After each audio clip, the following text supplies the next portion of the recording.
A esta hora saludamos con Alberto Dajic, ex vicepresidente del Ecuador y analista económico. Buenos días, economista, bienvenido a nuestro programa. Bueno, si hay algo en lo que coinciden absolutamente todos los economistas o los analistas económicos, no importa la tendencia de la que vengan, es decir, de conservadora o tal vez un poco más hacia la izquierda, todos coinciden en que la situación económica en la que recibe el país el presidente Moreno es complicada. ¿Cuál es su visión de la realidad? Muchas gracias, Janet. Bueno, yo quiero comenzar diciendo que debemos en la economía alejarnos del concepto de izquierda-derecha, porque la economía es una ciencia. Si usted vende debajo del costo, pierde dinero. Si usted gasta como ha gastado el Ecuador durante los últimos 10 años, va a tener una crisis como la actual. Si usted no hace las cosas como se deben hacer, se pueden predecir los resultados. Por eso en este programa, con usted, Janet, pudimos, frente a quien era ministro coordinador de política económica, predecir con exactitud que habría una recesión, que la firmamos aquí y que usted luego pudo verificar con el propio ministro que se había dado, que se había cumplido, que se habían caído depósitos, que se había producido esa recesión. Entonces, lo que está ocurriendo en el Ecuador, en lo cual usted dice que de todas las tendencias, los economistas dicen la situación es muy grave, obedece a que la economía es una ciencia y que la situación es muy grave contrasta con la declaración del Frente Económico saliente de que hay una mesa servida. Si la mesa está servida, Janet, el alimento está contaminado y el vino está envenenado. Esa sería la mesa servida que le ha quedado a este gobierno. Es muy grave y como la economía es una ciencia, deberíamos ya en el Ecuador, y muy bien lo que dijo Paul Carrasco, empezar a pensar en objetivos nacionales que trasciendan los intereses políticos. Concertar. La clave ahora es que el señor presidente de la República busque una concertación, busque objetivos nacionales que no dependan de un gobierno, de otro gobierno, de un partido, de otro partido, que sean objetivos del Ecuador, de los cuales no nos debamos apartar para poder salir de esta muy grave crisis. Ahora, no sé si usted coincide que los primeros problemas o los problemas globales que hay que enfrentar son el enorme déficit fiscal y la pérdida de competitividad. Esto lo dice otro economista que también ha estado en este programa y que creo que plantea los problemas digamos, en macro. ¿Usted coincide que deberíamos empezar por allí? Digamos, esos son los problemas principales de donde se devengan los demás problemas económicos que tenemos. La situación es muy compleja. No se trata de una medida, no se trata de un paso, se trata de un completo programa para salir adelante. Ese programa debe fijar 4 grandes objetivos o limitaciones. 1, proteger la dolarización. 2, la estabilidad del sistema financiero. 3, hacer que la recesión sea lo más corta y lo menos profunda. Y 4, que el costo del ajuste que el país va a tener recaiga en el menor grado posible en los más pobres. Con esos objetivos hay que primeramente sincerar las cifras. El presidente de la República tiene la obligación de que el país conozca con exactitud qué es lo que hay recibido. Lo que él ha recibido. Hay una deuda oculta, hay una deuda no registrada, hay atrasos que tienen entidades del Estado, que tiene el IES, que tiene el presupuesto, que tiene Petroamazonas. ¿Cuántos son esos atrasos? ¿Cuánto se debe? ¿Cuánto es la deuda que no se ha registrado?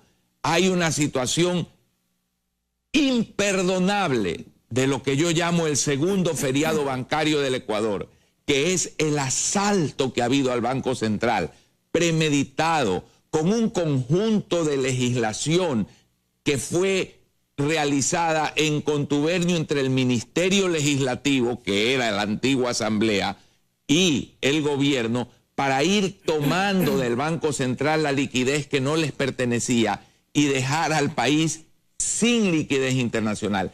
Ese problema de la liquidez del Banco Central, sumado al grave problema de la caja fiscal, son los dos elementos más complicados para poder salir adelante, para poder empezar a crecer. Pero y ahora no se los va a poder resolver. ¿Cómo hacer para que el Banco Central devuelva el dinero que tomó irregularmente? Estaba en 5.800 millones la cuenta, no sé si hay que sumarle los 300 millones más que se ha tomado casi a 8.000 a través del banco, de Petroecuador, que ha vendido papeles. Es decir, no hay un consenso en cuanto a las cifras. Sí se dice que son 8.000 millones, pero pues también referidos a las cifras del Banco Central iba en 5.800. Janet, usted está en lo correcto en lo que el gobierno directamente le debe al Banco Central.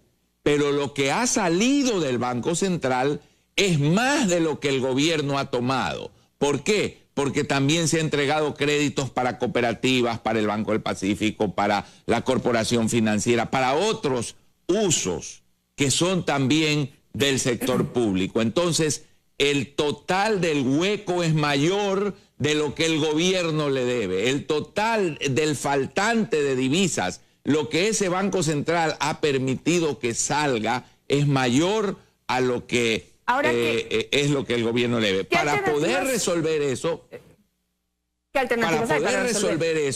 es necesario acudir a los organismos internacionales, como en este programa y en muchos otros foros lo hemos dicho hace mucho tiempo. Un programa con el apoyo de los organismos internacionales para lograr ese caudal grande de recursos que permita restablecer el saneamiento de las finanzas públicas. Pero esto, Janet, no es posible sin un cambio del modelo político. El modelo político del socialismo siglo XXI tiene que ser denunciado por el actual gobierno si quiere generar confianza. Tiene que el señor presidente de la República aceptar que ese modelo que ha hundido a Venezuela, al Brasil, a la Argentina, al Ecuador, que tiene sin elecciones, porque prácticamente todo está amarrado en Nicaragua, tiene ya casi una dinastía familiar. Ese modelo tiene que ser cambiado políticamente en base a una gran concertación nacional, porque ese modelo político es el que genera este bárbaro modelo económico. Coexisten, son sinérgicos entre ellos para destruir a las sociedades que lo adoptan. Pero bueno, digamos, ese tendría que ser también un proyecto que el presidente Moreno debería ir implementando, ir saliendo del socialismo del siglo XXI e ir entrando a otra propuesta que no sabemos cómo se va a llamar, cómo se va a denominar y qué características va a tener. Pero en este momento hay problemas realmente actuales, puntuales, que hay que resolver para poder empezar a sanear la economía. Y yo me pregunto, por ejemplo, cómo van a reemplazar o a solventar el tema de que ya se quedan sin 1.400 millones de dólares producto del IVA y 1.300 millones de dólares producto de las salvaguardias. Ese dinero ya no entra a la caja fiscal, ya no hay para gastar ese dinero como se ha venido gastando hasta ahora. ¿Cómo lo van a reemplazar? ¿De dónde va a salir ese dinero? Mire la gravedad y por lo tanto la necesidad de urgentemente recurrir a los organismos internacionales para obtener un paquete financiero de apoyo. Se bajan las salvaguardas, se baja el IVA. Obviamente hay un estímulo para importar, porque se están abaratando las importaciones. ¿Dónde están las divisas si el Banco Central las ha desaparecido? Entonces se pone una presión para importar, no hay divisas para importar, o si se importa se le quita la pequeña liquidez que tiene el Banco Central, caemos en mayor recesión. Eso es lo que nunca se entendió en este modelo socialista del siglo XXI. Cómo el equilibrio de la economía se lo tiene que entender en su conjunto y no con sueños de perro, como decía algún político en el pasado, no con estas ilusiones de gente que no tiene la más mínima experiencia o conocimiento de la realidad. Es decir, solamente entonces, tenemos... no hay alternativa que no sea buscar un acuerdo con organismos internacionales. ¿De dónde va a salir el dinero, Janet? Bueno, ¿de dónde? Aquí se han planteado dos alternativas. La que plantea usted, que es endeudarse más, que no sé hasta qué punto el país pueda seguir incrementando su deuda externa. Y por otro lado, decían, de algún otro impuesto nos van a cobrar para poder compensar esos 2.700 millones de dólares que les faltaría para poder sustentar el gasto que ya tienen y que no han reducido. El impuesto se vuelve más recesivo.